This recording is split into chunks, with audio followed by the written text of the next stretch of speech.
এই আমার হয়ে গেল পেঁয়াজ কলি দিয়ে ডিম ভাজা। এটা রুটি পরোটার সাথে বেশি ভালো লাগে, ডাল ভাতের সাথেও খাওয়া যায়। আজ বানাবো পেঁয়াজ কলি ডিম দিয়ে ভাজা পরোটার জন্য। এটাতে লাগছে পেঁয়াজ কলি, টমেটো, ডিম, ধনেপাতা, কাঁচা লঙ্কা।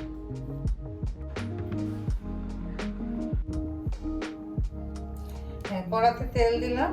তেল দিয়ে পেঁয়াজ কলিগুলি, তেলটা একটু গরম হয়েছে, এখন পেঁয়াজ কলিটা দিয়ে দিলাম।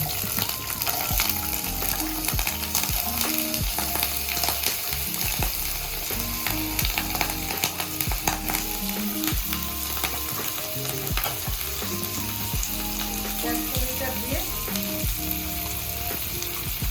স্বাদ মতন নুন দিলাম, দিয়ে একটু নেড়ে ঢাকা দিয়ে রেখে দিই। মজুদ একটু ভাজা ভাজা হোক। হ্যাঁ, ঢাকনাটা উঠালাম। ঢাকনাটা ওঠার হাফ মজে গেছে। এখন আমরা এটার মধ্যে দিব টমেটো আর কাঁচা লঙ্কা আর একটু হলুদ।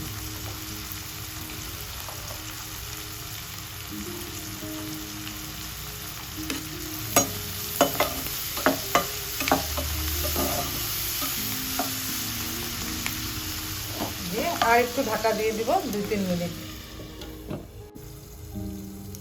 এবার ঢাকনাটা খুললাম, 2-3 মিনিট হয়ে গেছে। আমি কিন্তু গ্যাসটা মিডিয়াম আঁচে রেখেছি।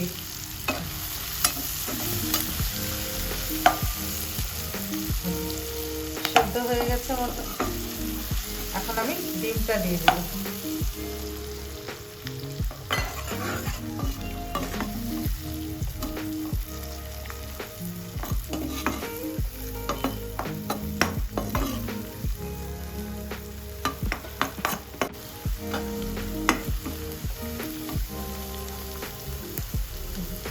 ডিমটা প্রায় টেনে গেল।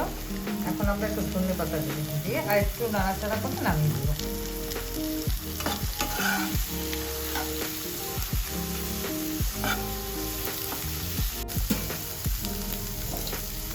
এখন আমি গ্যাসটা অফ করে দিয়ে ঢাকা দিয়ে রাখলাম 1 মিনিট।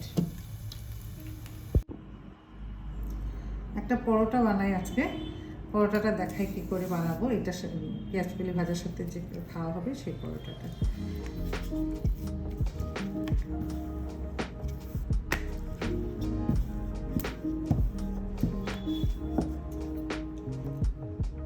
সাদা তেল দিয়ে দিলাম, দিয়ে এটাকে এরকম করলাম, করে এরকম কেটে এভাবে পরোটাটা ভেজে নিই। তারপর ভাজার পর দেখাবো এরকম করে করলে কি হয়।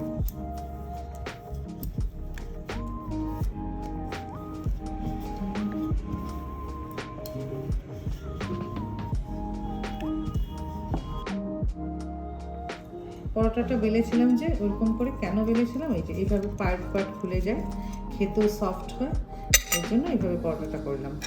আর আজকের রেসিপি এই যে পেঁয়াজ কলি ভাজা আর পরোটা, এটা ডিনারেও ভালো লাগবে বা ব্রেকফাস্টেও ভালো লাগবে। আমি রুনা, রোজকার রান্নাঘর থেকে পরোটা আর পেঁয়াজ কলি ডিম ভাজা দেখালাম।